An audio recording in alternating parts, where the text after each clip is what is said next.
WWE's NXT Battleground will be taking place this weekend in Lowell, Massachusetts on Sunday, May 28th at 8 p.m. All the NXT titles will be on the line, with the exception of the NXT Women's Tag Team titles, since the champs are now on SmackDown. That makes a lot of sense, right?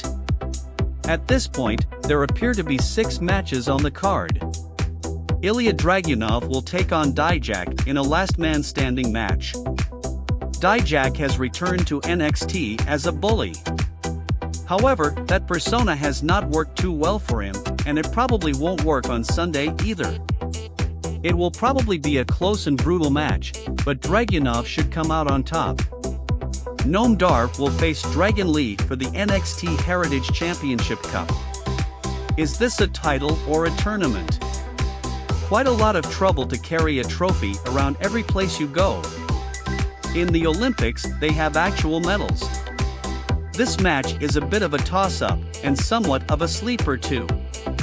When one has to explain what the rules of the match are before it begins, there is already something wrong with it. Gallus takes on the Creed brothers for the NXT Tag Team Championships.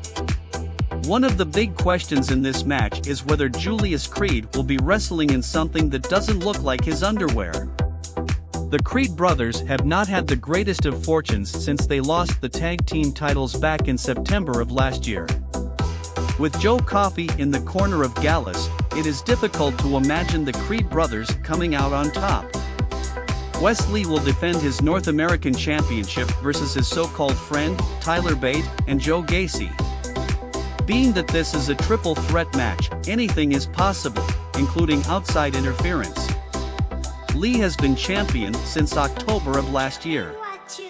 Lee has the longest reign in history, surpassing Velveteen Dream. Thus, it is possible he could retain the title, or outside interference from the dyad could cost him the belt. With Roxanne Perez's fairy tale story being over, Lyra Valkyria will face Tiffany Stratton for the vacant NXT Women's Championship. Stratton seems like the most likely winner of the match. She was my pick going into the tournament, and nothing has changed now. She looks to be tailor-made to be a champion, and it wouldn't be surprising if she is drafted to the main roster next year. Carmelo Hayes will defend the NXT Championship versus Bron Breakker. The biggest question in this match is, considering all the NXT call-ups to the main roster, why is Bron Breakker still in NXT? It seems that Breakker is being punished in some way, and that punishment will continue. Whether Hayes or Breakker are babyfaces or heels at this moment seems irrelevant. What is relevant is that Trick Williams will be in Hayes' corner, and is in part the reason why he became NXT champion. With no backup or someone to help him, a heel or babyface Breakker will still find himself on the losing end of this match, and just keep being angry, on and off camera.